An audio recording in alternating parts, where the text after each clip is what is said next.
Marie, on va commencer avec vous. On dit souvent que les données sont le pétrole du XXIe siècle.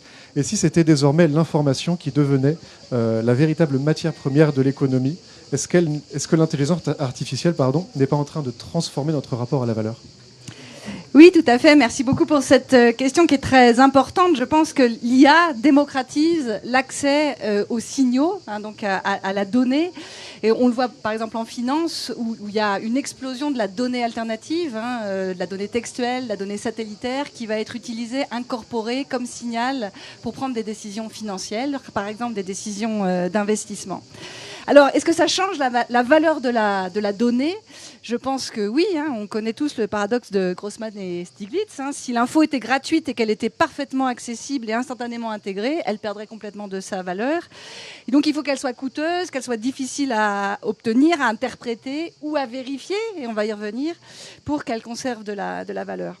Et donc, je pense que l'avantage économique se déplace. En fait, pendant longtemps, la donnée et l'accès à une donnée privilégiée était un peu le Graal. Elle se démocratise, et ce qui maintenant apporte de la valeur, c'est la capacité à distinguer le vrai du faux, le pertinent du bruit, et aussi le robuste du fragile. Et donc, je pense que ces axes-là, donc ces capacités à discerner en fait l'information du bruit dans la donnée, devient de plus en plus importante, et c'est ça qui a de la valeur. Alors, ça pose plein de questions. Et notamment de savoir est-ce que cette transformation est bénéfique à la société.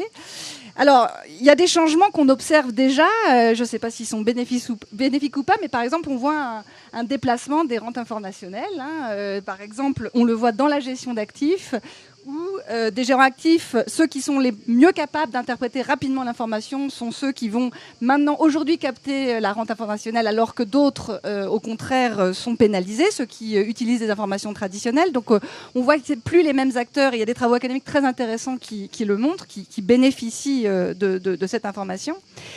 Mais plus largement, en fait, l'IA présente quand même le risque de noyer l'information pertinente dans le bruit.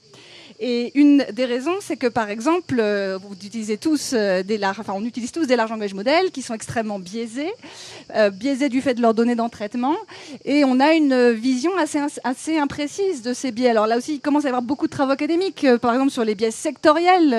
Les différents large language models ne font pas les mêmes recommandations, par exemple, de titres, donc d'actions à acheter, selon leur secteur d'activité. Ils favorisent la tech, comme par hasard. Mais il y a d'autres secteurs, d'autres biais qui dépendent des LLM, typiquement. Il y a aussi des biais géographiques très importants.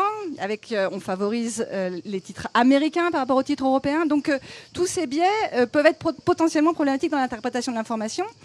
Et puis, aussi, ça peut réduire la rentabilité de l'analyse fondamentale, et donc pénaliser l'analyse à long terme, et au final, peut-être réduire l'efficience de l'allocation du capital à long terme.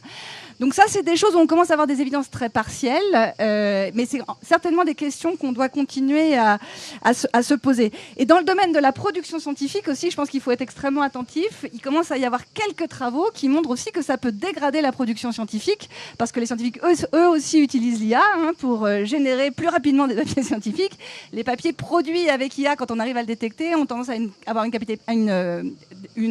qualité plus faible, etc.